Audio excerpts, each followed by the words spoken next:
Niché au cœur de la station des Arcs, 49 chiens de traîneau vous emmènent en balade. Allez, ok, devant, c'est parti. Bérengère et Vincent sont des passionnés et il faut pour gérer toute cette meute. Dès que les harnais sont sortis, c'est le compte à rebours. Chaque chien en a un différent suivant le gabarit ou encore le poste qu'il occupe dans l'attelage. Là, c'est ce qu'on appelle un harnais X-Bag. Donc du coup, vous allez voir, il y a un X qui est à l'arrière ici, qui permet vraiment d'avoir une traction qui va partir du poitrail du chien et qui sera bien répartie à l'arrière du dos. Dans un attelage, chaque chien a un poste bien défini. Le but est de pouvoir réaliser les meilleures combinaisons physiques possibles.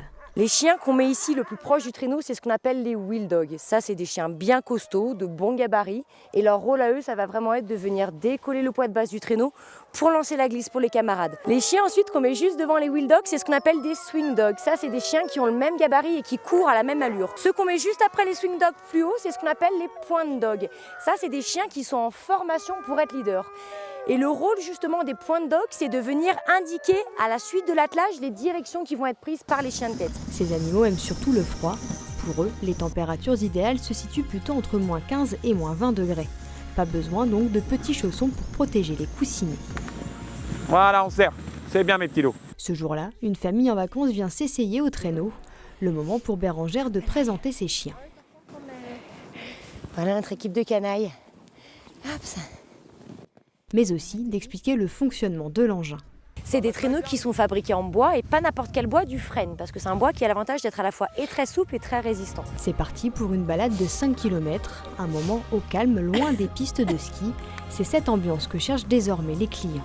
On a un peu toutes les clientèles parce qu'on va avoir pas mal de jeunes qui viennent là simplement au week-end juste pour faire un petit peu de ski mais qui ont envie de tester des activités un petit peu parallèles.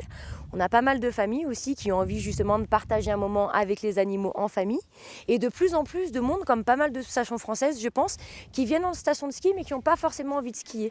Justement c'est pour ça que je trouve que c'est important d'avoir des activités comme les chiens de traîneau parce que ça reste une activité de glisse mais dans laquelle justement les gens sont entre guillemets passifs puisqu'ils sont assis dans les traîneaux mais ils peuvent quand même profiter des sensations de glisse et souvent les gens qui ont un petit peu peur du ski ou de la vitesse s'y retrouvent parce qu'ils ont le contact avec les animaux, ils ont les paysages justement de montagne et les sensations de glisse. Mais finalement le plus important pour ces chiens c'est surtout la récompense finale, le câlin, indispensable pour la complicité. C'est très bien.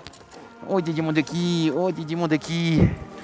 C'est super mes petits loups. Oh Didi mon Deki. Et histoire de repartir de nouveau explorer les chemins enneigés.